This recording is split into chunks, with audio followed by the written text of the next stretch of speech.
Assalamualaikum warahmatullahi wabarakatuh. Perkenalkan, nama saya Gina Arifana Nasution dengan NIM 123315168. Baiklah, saya akan menjelaskan materi tentang Pancasila sebagai sistem filsafat.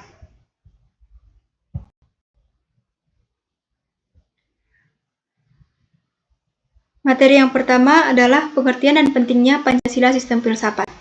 Istilah filsafat berasal dari bahasa Yunani, yaitu philosophia, tersusun dari kata philos yang berarti cinta atau philia yang berarti persahabatan, tertarik kepada, dan kata sophos yang berarti kebijaksanaan, pengetahuan, keterampilan, pengalaman praktis, intelijensi. Menurut Bagus tahun 1996 nomor 242.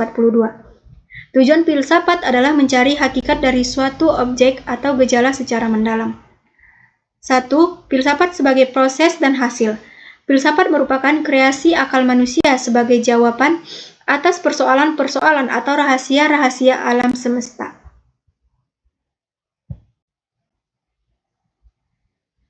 Yang kedua, sistem filsafat. Sistem filsafat menurut Lois of Katshop adalah kumpulan ajaran yang terkoordinasikan. Suatu sistem filsafat haruslah memiliki ciri-ciri tertentu yang berbeda dengan sistem lain. Misalnya, sistem ilmiah.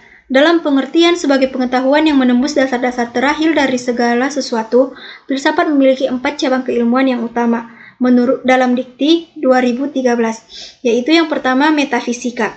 Cabang filsafat yang mempelajari asal-muasal segala sesuatu yang ada dan yang mungkin ada.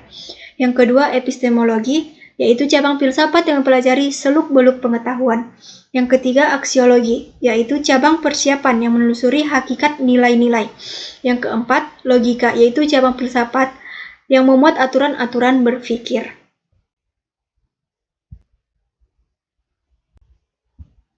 Materi yang selanjutnya adalah kesatuan sila-sila Pancasila sebagai suatu sistem.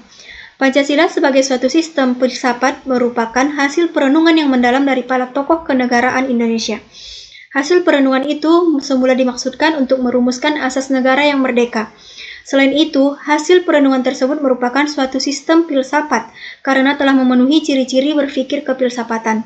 Beberapa ciri-ciri kefilsafatan meliputi: yang pertama, sistem filsafat harus koheren. Yang kedua, sistem filsafat harus bersifat menyeluruh. Yang ketiga, sistem filsafat harus bersifat mendasar. Dan yang keempat, sistem filsafat harus bersifat spekulatif.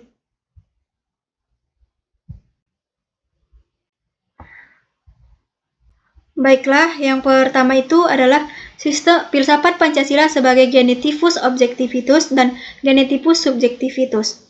Menurut Notonagoro tahun 1975, Pancasila kalau ditinjau asal-muasalnya atau sebab terjadinya, maka Pancasila memenuhi syarat 4 sebab atau kausalitas menurut Aristoteles, yaitu yang pertama, kausa materialis atau asal mula bahan, yang kedua kausa formalis asal mula bentuk, yang ketiga kausa efisien asal mula karya, yang ketiga kausa finalis asal mula tujuan. Yang kedua, landasan ontologis Pancasila. Pandangan ontologi dari Pancasila adalah Tuhan, manusia, dan satu, rakyat, dan adil. Menurut Darmajati Supajar dan kawan-kawan 1996. Menurut Notonagoro, terdapat 3 teori asas hubungan di antara 2 hal yang diperbandingkan, yaitu yang pertama asas hubungan yang merupakan sifat atau kualitas, yang kedua asas hubungan yang berupa bentuk, luas, dan berat atau kuantitas.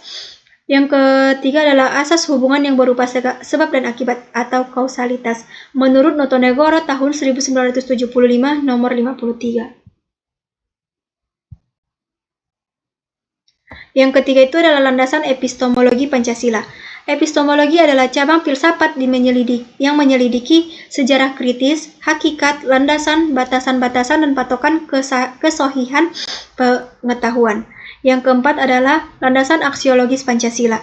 Landasan aksiologis Pancasila merujuk pada nilai-nilai dasar yang terdapat di dalam pembukaan Undang-Undang Dasar 1945.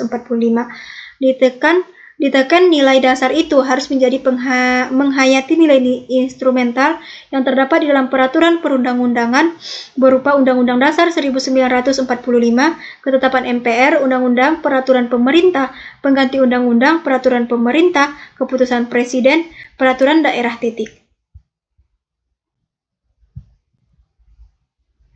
Materi yang selanjutnya adalah hakikat-hakikat sila Pancasila.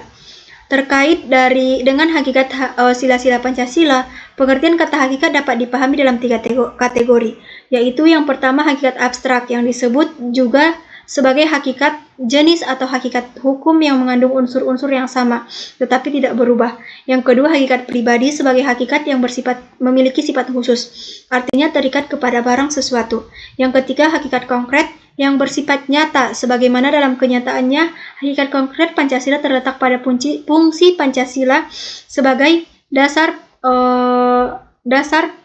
Pancasila, dasar negara, dasar filsafat negara. Pancasila sebagai sistem pemerintah mengalami dinamika sebagai berikut. Yang pertama, pada era pemerintah Soekarno, Pancasila sebagai sistem filsafat dikenal dengan istilah filosofi groundslack. Pada era Soeharto, kedudukan Pancasila sebagai sistem filsafat berkembang ke arah yang lebih praktis. Dalam hal ini, istilah yang lebih tepat adalah Weltanschauung. Kemudian pada era reformasi, Pancasila sebagai sistem filsafat kurang terdengar resonansinya. Baik, sekian materi yang dapat saya sampaikan. Kurang dan lebihnya saya mohon maaf. Assalamualaikum warahmatullahi wabarakatuh.